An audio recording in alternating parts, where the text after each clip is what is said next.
What's going on, everybody? It's Pelfrey again, and let's do 10 minutes in the Reef tank. This very well may be the last time that this tank is on YouTube. I do have the 20 long set up. For the most part, it's put together. There are a few things that I need to do to it, and I might actually start working on the transfer this weekend. So if that's the case, then of course all of the livestock, the rock, the coral will go into the 20 long, at least as much of the rock that I can get in there. Some of it I might have to put in a bucket, and then I'll reuse on the next project. So like I said, this may very well be the last time that the Cube is on YouTube. Kind of bittersweet, but at the same time, more excited because I'm a lot more excited to have a much bigger footprint to work with. So overall, everything is doing really well. The Recordia down in the left-hand side of the tank, they're actually probably doing the best. And I haven't changed any of the settings on the light for a very long time. I probably should bump it up, but whenever I decided I was going to move tanks to a shallow tank, or a much more shallow tank than the 27-gallon Cube, I decided that I wasn't going to change the intensity on the light due to transferring over to a tank that isn't going to be as deep. So I might actually have to reduce the intensity on the light. We'll just have to see when everything gets moved over how everything reacts. But as usual, I still do have some hair algae on the tank. It's very minimal. It always grows in the same places for whatever reason. I don't know if it's a flow issue, but you know, I'm doing 5-gallon water changes once a week. And really, in the grand scheme of things, it's a 27-gallon Cube, so we take probably, we'll say with all of the rock and the sand that's in the display tank, you know, there's probably really, we'll say 20 gallons for the argument, and then the sump probably has 5 or 6 gallons. So 5 gallons out of 25 or 26 gallons is a pretty large water change, considering that most people say, well, you should only do 5 or 10%. Well, you know, 5 or 10% in this particular setup would really be like a gallon. And me personally, it's just easier to mix up 5 gallons versus measuring 1 gallon and mixing it. And you know, at the moment I keep about 20 or 25 gallons of roadie water on hand. So it's just much easier for me to throw a power head in a 5-gallon bucket, put some salt in there, and change out 5 gallons versus trying to deal with a much smaller water volume. So one of the bigger differences doing the tank transfer will be the fact that the 20 long is actually going to run bare bottom. Now the sand hasn't been in this tank very long. I started in October, so it hasn't even been a year yet. But you know, after reading around and talking to a few people, they basically said just throw the sand away and either put new sand in the 20 long or run a bare bottom tank. And since I don't have anything that requires sand, I just figured that for this very instance, I might as well save my money and just run a bare bottom tank. And who knows, you know, it might be something I actually like, and whenever I do an upgrade, it might be something that I might lean towards. It just really depends on how well I like it. But I did paint the bottom of the 20 long in preparation for a bare bottom tank, and I actually did paint the bottom of the Cube just because I never knew what direction I was going to go in, and I wanted it to have already been painted. That way, if I decided I want to run a bare bottom tank, it would simply just be pulling the rock out, pulling the livestock out, pulling the sand out, putting everything back. So I did try to plan it out in an event that I may like a bare bottom tank, but I'm actually going to try it out on the 20 long, and we'll see how it goes. It might be something that I'm interested in, and it might be something that's easier to take care of. So we'll give it a try, and that's the only thing you can do is try and see what works for you and what you like.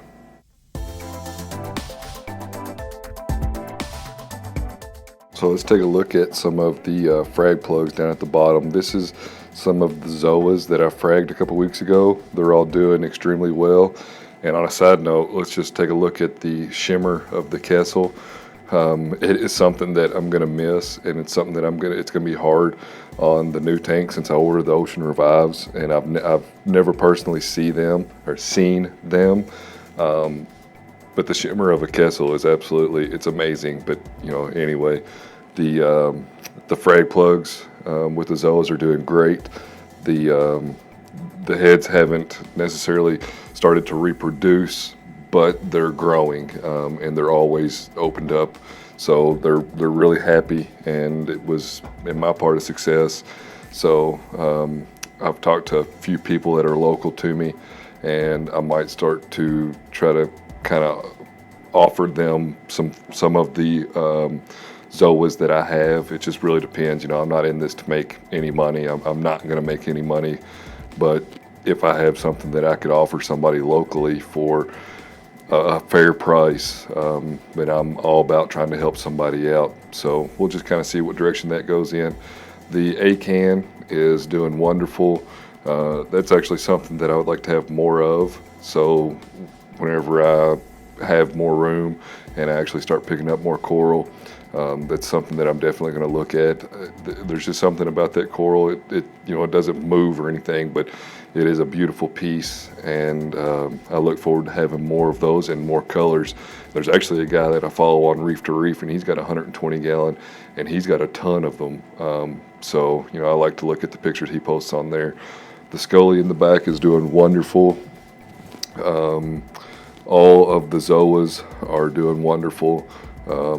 There's really no issues in this particular area of the tank, so the A-can and the Scully are pretty well blocked by flow because of the way the rock work is and the way that I have them situated in there.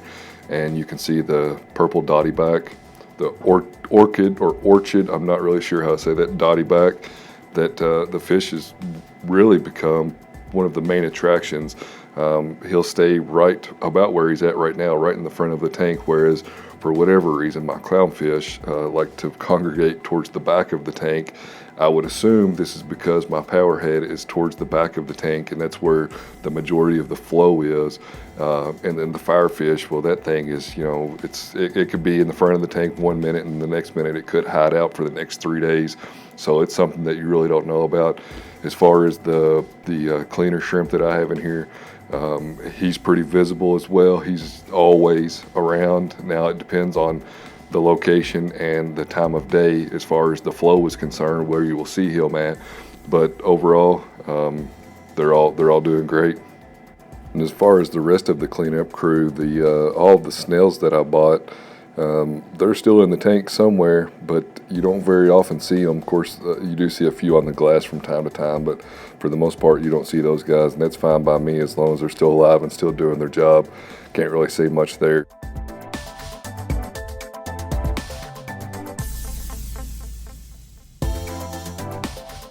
Pan around the cube real quick.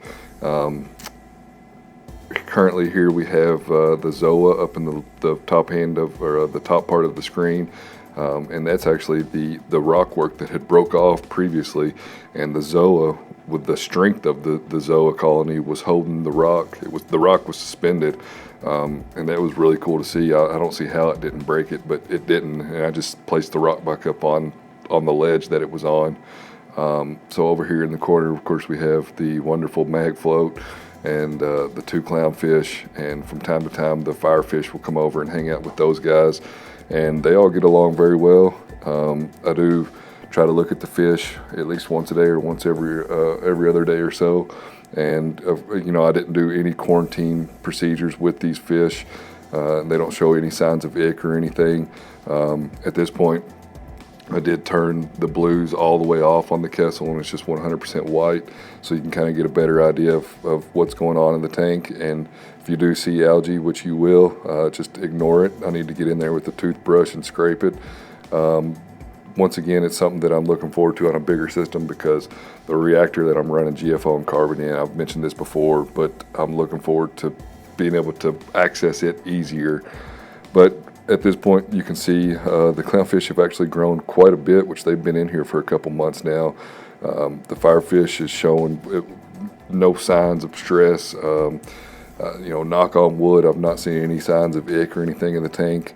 The 4 fish that are in here definitely have enough room. There's plenty of hiding spots for them, so we don't have any aggression issues at the moment. All right, it's time to wrap it up. Thanks for taking 10 minutes with me in the reef tank. Be sure to like, comment, subscribe.